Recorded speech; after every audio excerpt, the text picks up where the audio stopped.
வணக்கம். சைரஸா YouTube channel மற்றும் Ranjith teams இவருடன் இணைந்து வெளியிடும் 2026 தேர்தலுக்கான கருத்து கணிப்பு.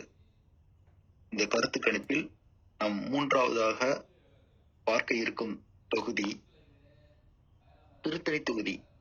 திருவள்ளுவர் மாவட்டத்தின் திருத்தணி தொகுதியை மூன்றாவது தொகுதியாக பார்க்க இருக்கின்றோம்.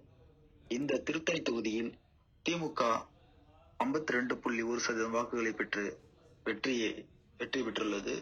அதிமுக 39.4% வாக்குகளை பெற்றிருந்தது.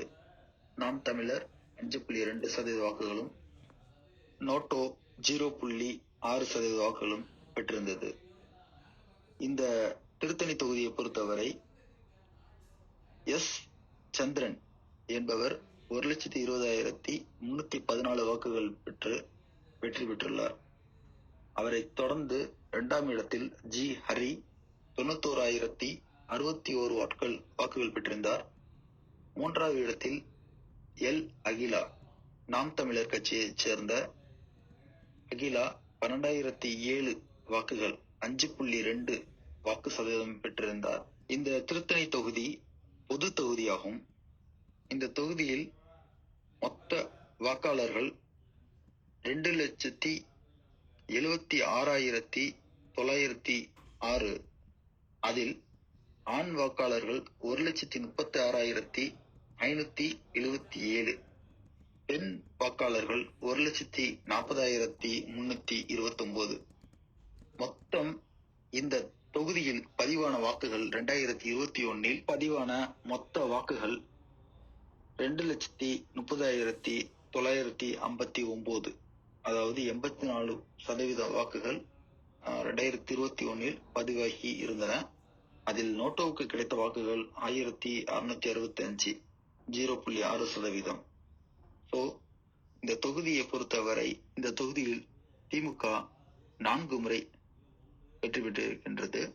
அதிமுக 6 முறையும் மற்றும் இதர கட்சிகள் 4 முறையும் வெற்றி பெற்றுள்ளன.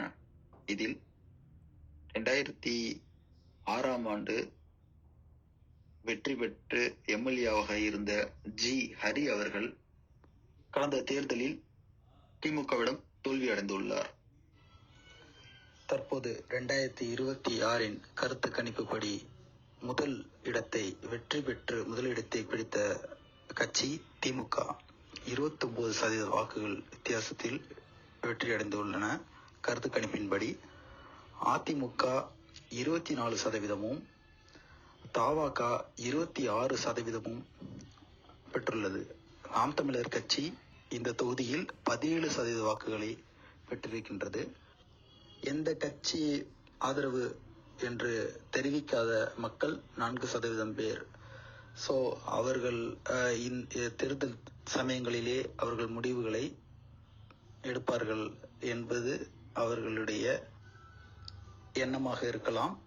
அதனால் அவர்கள் சொல்ல விருப்பமில்லை என்று தெரிவித்துள்ளார்கள். தற்போது இந்த தொகுதியில் தவாக 26% வாக்குகளை பெற்று 2வது இடத்தில் திமுகவுக்கு சரிக்கு சமமாக போட்டியில் உள்ளது. போன முறை பொன்னேரி தொகுதியில் நாம் பார்த்த கருத்து கணிப்பின்படி தவாக முதல் இடத்தில் இருந்தது. அனைத்து கட்சிகளையும் பின்னுக்கு தள்ளி கருத்து கணிப்பின் அடிப்படையில் இது எப்படி தவாகவிற்கு ஓட்டாக மாறும் என்று தேர்தல் நெருங்கும் சமயத்தில் தான் தெரியும். நாளை நாம் மற்றொரு தொகுதியில் சந்திப்போம். நீங்கள் தொடர்ந்து நமது சேனலை ஆதரித்து தொடர்ந்து உங்கள் கருத்துக்களை கமெண்ட் பாக்ஸில் பதிவிடவும். நன்றி, வணக்கம்.